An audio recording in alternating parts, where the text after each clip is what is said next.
Ya betul, sebetulnya kemarahan saya tempo dulu ya dulu ini kejadian sudah belasan tahun. Saya juga jadi mau ketawa ini sebetulnya ya. Kalau memang mau diperkarakan, kenapa nggak dulu? Ya. Terus ini nggak kalau mau diperkarakan pun tidak masuk ke KDRT karena saya sama istri saya ini nikah siri. Berarti maksudnya penganiayaan. Kenapa nggak dulu diperkarakannya? Saksinya siapa? Terus apa yang saya perbuat kan itu? Iya betul. Kasus meninggalnya NS bocah 13 tahun di Kecamatan Jampang Kulon, Kabupaten Sukabumi, Jawa Barat terus bergulir. Ayah korban bernama Anwar Satibi menyampaikan sejumlah pengakuan terkait hubungannya dengan mantan istrinya Lisnawati serta istri barunya berinisial TR. Diketahui NS merupakan anak dari pernikahan Anwar dan Lisnawati. Remaja tersebut meninggal dunia secara tidak wajar dan diduga menjadi korban penganiayaan. Dugaan itu mengarah kepada TR selaku istri baru Anwar. Peristiwa memelikan ini terjadi di wilayah Jampang Kulon sekitar 56 km dari Palabuhan Ratu Ibu Kota Kabupaten Sukabumi. Lokasi tersebut dapat ditempuh sekitar 2 jam perjalanan menggunakan mobil. Di tengah proses hukum yang berjalan, Lisnawati melaporkan Anwar atas dugaan kekerasan dalam rumah tangga atau KDRT dan penelantaran anak. Laporan itu dilayangkan pada Selasa 24 Februari. Menanggapi laporan tersebut, Anwar membenarkan bahwa dirinya pernah memotong rambut Lisnawati menggunakan golok serta saat masih berumah tangga. Namun ia menegaskan peristiwa itu terjadi belasan tahun yang lalu. Menurut Anwar, kejadian tersebut tidak dapat dikategorikan sebagai KDRT karena pernikahan mereka saat itu dilakukan secara siri. Ia mengaku hanya memotong bagian ujung rambut sebagai bentuk teguran agar istrinya saat itu mau berkomunikasi sebelum mengambil keputusan. Anwar yang berprofesi sebagai ahli gigi itu mempertanyakan alasan tudingan itu baru muncul saat ini. Ia menduga ada pihak lain yang mempengaruhi mantan istrinya untuk kembali mengungkit peristiwa lama tersebut. Selain itu, Anwar juga membantah terkait tuduhan penelantaran terhadap anaknya. Ia menilai pelaporan yang dilakukan mantan istrinya di tengah suasana duka sebagai hal yang tidak masuk akal. Ia menegaskan selama ini tetap bertanggung jawab terhadap pendidikan NS. Menurutnya, keputusan memasukkan sang anak ke pondok pesantren merupakan bentuk tanggung jawab sebagai orang tua.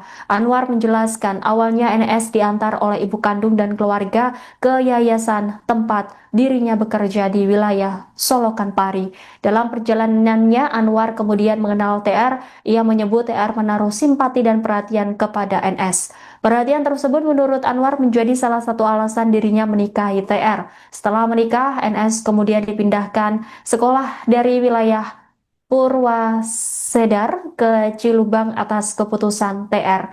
Hingga saat ini proses penyelidikan terkait kematian NS masih terus berlangsung. Aparat kepolisian mendalami sejumlah keterangan untuk mengungkap penyebab pasti meninggalnya korban. Satu lagi Kang soal terkait dengan laporan dari mantan istri dari Kang tadi kan, bahwa satu lagi soal katanya ada KDRT selama berumah tangga gitu sama Kang Awang gitu, apakah itu benar gitu? Ya betul, sebetulnya kemarahan saya tempo dulu ya dulu ini kejadian sudah belasan tahun. Saya juga jadi mau ketawa ini sebetulnya ya. Kalau memang mau diperkarakan, kenapa nggak dulu? Ya. Terus ini nggak kalau mau diperkarakan pun tidak masuk ke KDRT karena saya sama istri saya ini nikah siri. Berarti maksudnya penganiayaan. Kenapa nggak dulu diperkarakannya? Saksinya siapa? Terus apa yang saya perbuat kan itu? Iya, betul, saya benarkan. Tapi sebetulnya itu tidak marah betulan, saya cuma acting. Biar dia acting, jadi saya marah. Rambutnya dia panjang waktu itu. Saya potong rambutnya, biar menjadikan efek jerak ke dia. Jadi kalau ada apa-apa, dia komunikasi dulu, izin dulu ke saya. Jangan seperti itu, gitu kan?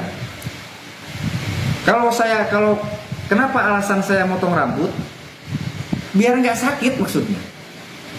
Sia goblok jadi awet itu nanya heula ka lalaki. Nanya heula tuh ke aing gitu. Saya ambil golok, rambutnya panjang, ujungnya saya potong. Bisa dipencit kok aing gitu. Rambutnya ujungnya. Sekarang timbul pemberitaan begini. Ini fitnah besar terhadap saya. Saksinya siapa? Saya melakukan KDRT. Kenapa alasan saya motong rambut? Karena kalau rambut makan nggak sakit gitu. Ini saya nggak tahu siapa di belakang mantan istri saya yang otaknya ini siapa. Istri saya nggak seperti ini. Saya tahu persis mantan istri saya ini nggak seperti ini.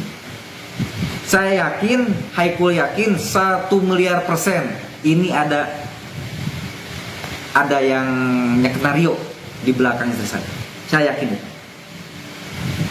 Saya bukan suudon ya, tapi saya yakin ini ada skenario. Kenapa nggak dari dulu kalau mau diperkarakan? Ini udah mau 13 tahun. Kalau Bunda datang sama tim Bunda, pengacara Bunda, mau menguak kejanggalan ini, ayah setuju. Itu yang ayah harapkan. Tapi kalau Bunda mau mencari-cari kesalahan ayah di masa lalu, dibesar-besarkan, Bunda, otak Bunda nggak sehat. Biar bagaimanapun saya ayah daripada anak kamu yang sudah mengurus anak kamu. Adapun sekarang endingnya nasib anak kamu seperti ini memang takdir dari Allah. Perjalanan anak saya seperti ini. Jangan sampai nanti, karena ayah juga nggak sendiri Bun, ayah juga ada pengacara. Jangan sampai nanti malah manjang. Jangan sampai nanti pengacara ayah juga balik nuntut. Harapan ayah, sekalipun anak saya sudah nggak ada, saya baik-baik aja dengan ibunya, dengan keluarga ibunya.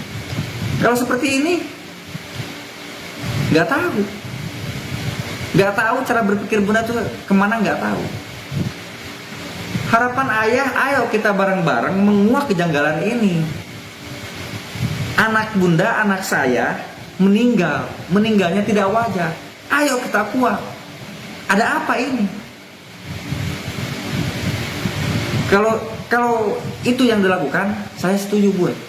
Tapi kalau Bunda bikin statement seperti ini, ayah menyayangkan. Bunda tidak sayang sama anak. Ayah baru datang dari Polres. Dari asar sampai lewat isya ayah ini banyak ditanya. Jadi justru Bunda yang pansos, mau terkenal tiba-tiba dengan momen seperti ini. Bukan saya.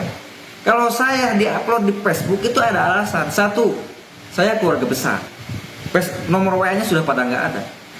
Keluarga saya yang dari mamah dari Garut, dari Bandung, di Tasik. Untuk menginformasikan ke keluarga saya, apa salahnya saya pakai Facebook?